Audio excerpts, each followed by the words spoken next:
யோ ஆர்ப்பாட்டம் போராட்டம்னா ஊருக்கு வெளியில போய் பண்ணுங்க. பொதுமக்கள் நடமாட்டம் இல்லாத பகுதியில் அதை விட்டுட்டு நடு ரோட்டில் இப்படி ரோட்டை மறிச்சுக்கிட்டு போராட்டம் ஆர்ப்பாட்டம் உட்காந்திங்கன்னா அப்போ பொதுமக்கள்லாம் வேலை வெட்டிக்கு போக வேண்டாமா? அப்போ காவல்துறை யாருக்கு சப்போர்ட் பண்ணும்? அந்த பொதுமக்களுக்கா இல்லைன்னா ஒரு கட்சி கூடிய வச்சுட்டு ஒரு 10 பேர் வந்து ரோட்டை மறிச்சு உட்காந்து அவங்களுக்கு சப்போர்ட் பண்ணுமா? இது என்ன மக்களுக்கான அடிப்படை தேவையான ஒரு பிரச்சனையா? மக்கள் எல்லாரும் ஒன்றா சேர்ந்து வந்து பார்த்தீங்கன்னா ஒரு போராட்டம் பண்ணுறாங்க, காவல்துறை இதுக்கு பாதுகாப்பு கொடுக்குன்னு ஒரு கட் அவுட் வந்து பார்த்தீங்கன்னா எடுத்துட்டாங்களாம், அகச்சிட்டாங்களாம் அவங்க கட்சி பேனரை. அதுக்கு ஒரு போராட்டம் ஆர்ப்பாட்டம். ஸோ அப்போ அந்த பொதுமக்களில் ஒருத்தன் ஒரு இளைஞனுக்கு கோவம் பொத்துக்கிட்டு வருதான், அதான் ரவுத்துரும். அந்த இளைஞனை நான் பாராட்டுறேன், அந்த அவனுக்கு வந்து அந்த கோவத்தை நான் மதிக்கிறேன், பாராட்டுறேன்.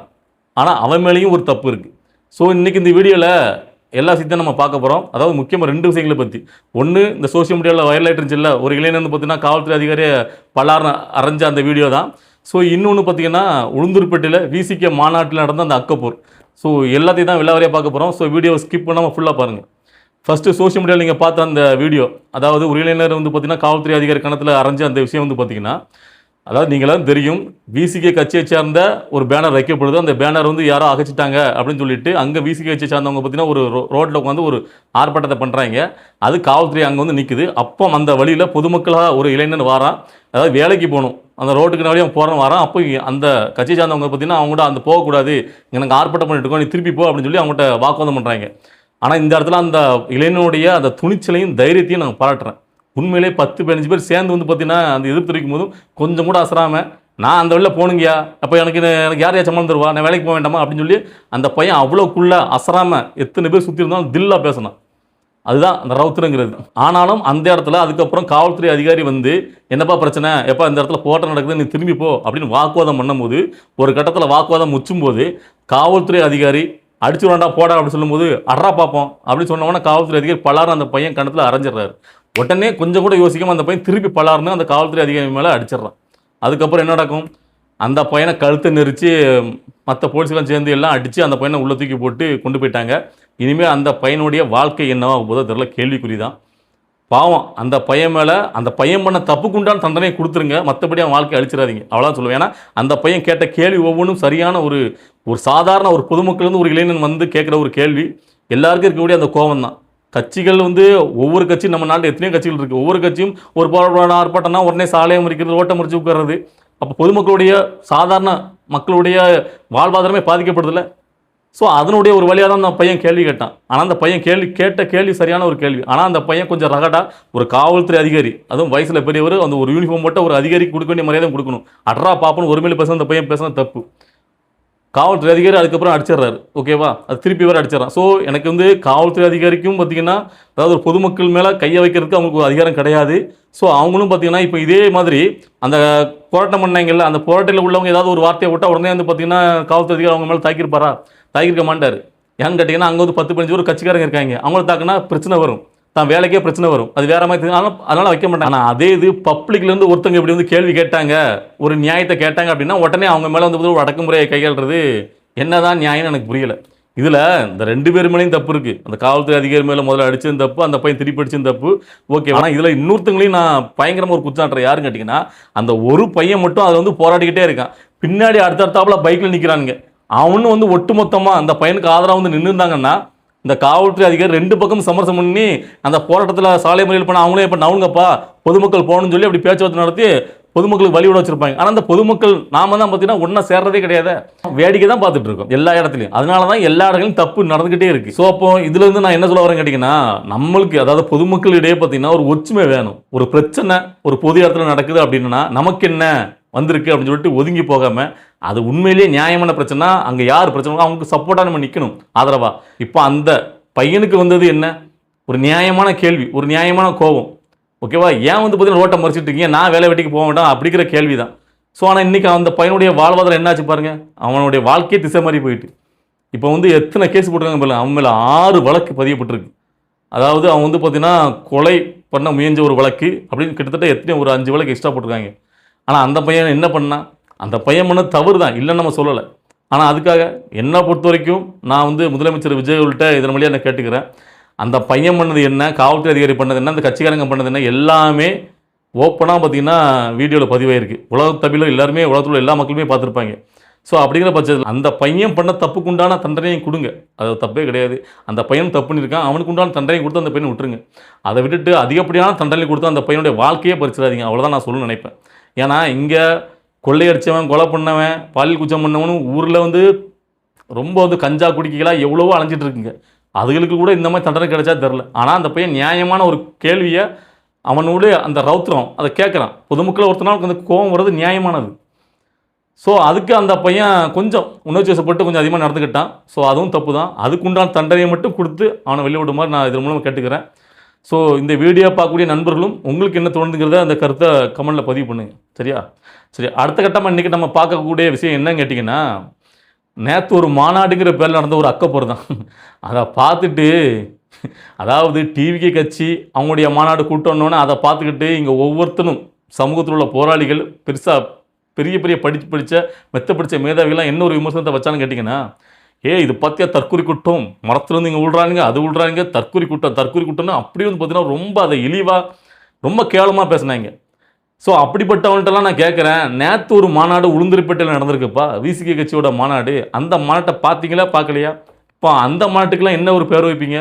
அந்த மாநாட்டுக்கு வந்தவங்களுக்குலாம் அதாவது மற்ற மாநாடு இப்போ தமிழை வச்சுக்க தொடர்ந்து ஒரு மாட்டு கூட தலைவருக்கு எந்த ஒரு பார்த்தீங்கன்னா சேதாரமும் ஆகாமல் தான் இருந்துச்சு. ஆனால் இங்கே தலைவருக்கே உயிருக்கு வந்து ஆபத்து விளைவிக்கிற அளவுக்கு அந்த கட்சியோட தொண்டர்கள் நடந்துக்கிட்டாங்க அப்படின்னா அது எவ்வளோ பெரிய ஒரு தற்கொலை உச்சம் வரும் நீங்களே பார்த்துக்கிடுங்க. ஏன்னா திருமாவளவனுக்கு அங்கே மூச்சு திணறல் வந்துட்டுங்க.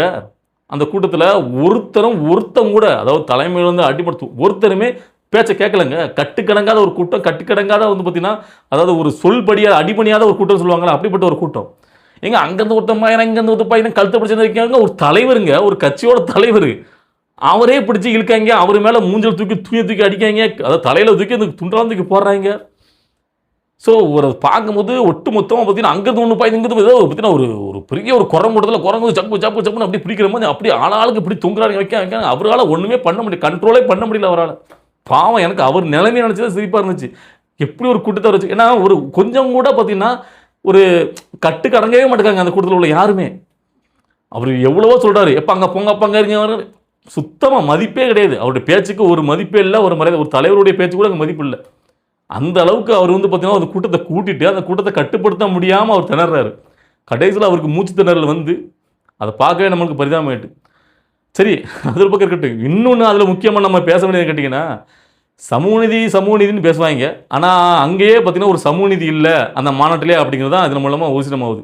அதாவது மற்ற சாதிகளுக்கிடையே மற்ற மதங்களுக்கிடையே பார்த்திங்கன்னா சமூகநீதியை பேசக்கூடிய திருமாவளவர்கள் அவங்க சொந்த கட்சியில் சமூகநீதியை பின்பற்றினாரா இல்லை அப்படிங்கிறது தான் அது பெரிய கேள்விக்குறி. என்ன கேட்டிங்கன்னா, அவர் அந்த மாநாட்டில் வந்து பார்த்திங்கன்னா அந்த ரேம்ப் வாங்கி மாதிரி போகிறாரு அந்த மாநாட்டு மேடையில். அப்பவும் பார்த்திங்கன்னா இந்த தீப்பந்தம் மாதிரி எடுத்துகிட்டு போவாங்கல்ல, ஒரு அதை எடுத்துகிட்டு பார்த்திங்கன்னா சுடர் விளக்கு, அதை சுடர் தீப்பந்தமாக அந்த மாதிரி எடுத்துகிட்டு அவர் நடந்து போகிறார் ரேங்க் பார்க். அப்போது அவர் நடந்து போகிறதுக்கு முன்னாடி அதை தூக்கி கையை உயர்த்தி காட்டுறாரு. அப்போது அவர் பக்கத்தில் சமூகநீதித்துறை அமைச்சர் அந்த கட்சியோட பொதுச் செயலாளர் வன்னியரசு வந்து பார்த்திங்கன்னா அவரும் கையை உயர்த்தி திருமணம் வைக்கும் போது இவரும் கையை கொண்டு வைக்கிறார். அந்த இதில் சுடர் பந்தத்தில் தூக்கி காட்டும் போது அந்த பக்கம் இன்னொருத்தர் அவரும் கையை வைக்கிறார். ஸோ திருமாவளவர்கள் அந்த பக்கம் இருந்து அவர் கையும் தட்டி விடுறாரு, இந்த பக்கம் இருந்து வன்னியரசு அவர் கையும் தட்டி விடுறாரு. கை எடுங்கப்பா, நான் மட்டும் தான்ப்பா தூக்கி பிடிக்கணும், இது ஏன் கட்சிப்பா, நான் தான்ப்பா தலைவர், நீங்களும் தொடரலாமா அப்படி தட்டி விடுறாரு. அந்த இடத்துல வன்னியரசுடைய ஃபேஸை பார்க்கணும், செத்து போச்சு ஒரு மூஞ்சி.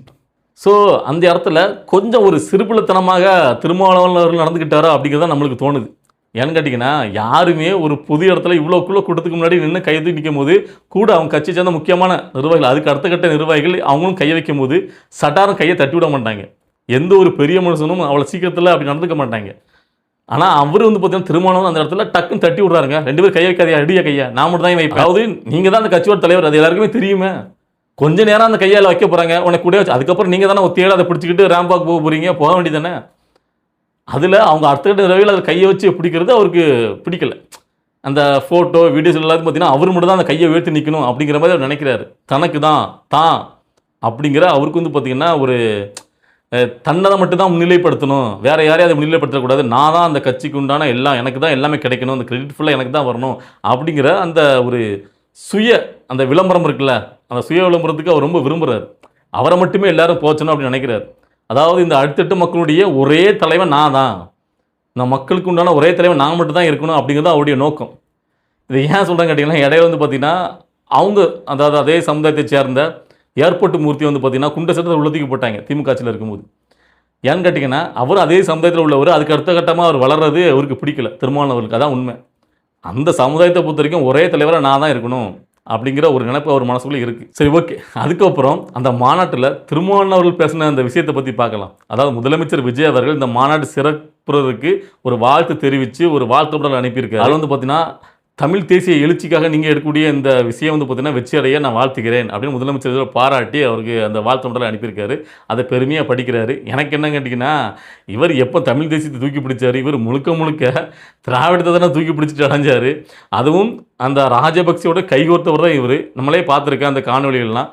ஸோ எனக்கு அதில் வந்து பார்த்தீங்கன்னா உடன்பாடு கிடையாது. இவர் வந்து பார்த்தீங்கன்னா முழுக்க முழுக்க தமிழ் தேசியத்தை தூக்கி நிப்பாட்டுறார் அப்படிங்கிற எனக்கு உடன்பாடு கிடையாது. அதேமாரி இன்னொரு விஷயத்தையும் முக்கியமாக உலகத்துக்கு நாங்கள் வெளிப்படுத்துகிறேன் அப்படின்னு திருமாவளவர்கள் அந்த இடத்துல வெளிப்படுத்துறாரு. என்னன்னு கேட்டிங்கன்னா அதாவது இவ்வளோ நாளாக நாங்கள் வந்து பார்த்தீங்கன்னா ஆளுங்கட்சியுடன் கூட்டணி வச்சுருந்தோம். இப்போ ஆளுங்கட்சியாக நாங்கள் மாற போகிறோம். அதாவது தமிழை வச்சுக்கிறதுடன் இனிமேல் நம்முடைய கூட்டணி அப்படின்னு பகிரங்கமாக ஒரு அறிவிப்பு வெளியிடுறாரு. இது ஊர்வலத்துக்கே தெரியும்.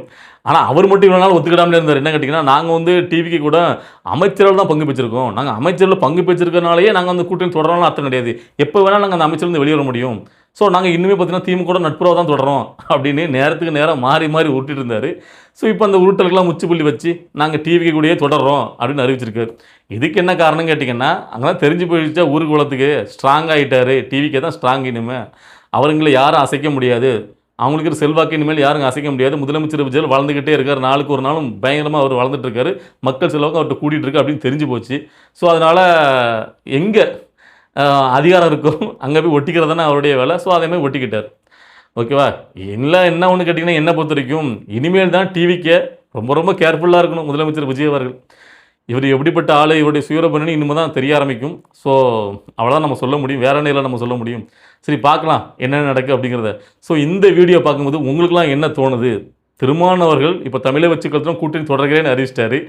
இதன் மூலம் நீங்கள் என்ன நினைக்கிறீங்க இதிலேருந்து அப்படிங்கிறதையும், இதுக்கு முன்னாடி ஆரம்பத்துலேருந்து நம்ம பேசின கருத்துக்களில் உங்களுக்கு ஏதாவது மாற்று கருத்து இருக்குது, இது சரி தவறு எதாக இருந்தாலும் உங்களுடைய கருத்துக்களை கமெண்ட்டில் பதிவு பண்ணுங்கள். அடுத்த கட்ட அரசியல் நிகழ்வை பார்த்து நம்மளுடைய வீடியோ வரும். வெயிட் பண்ணுங்கள். பாய்.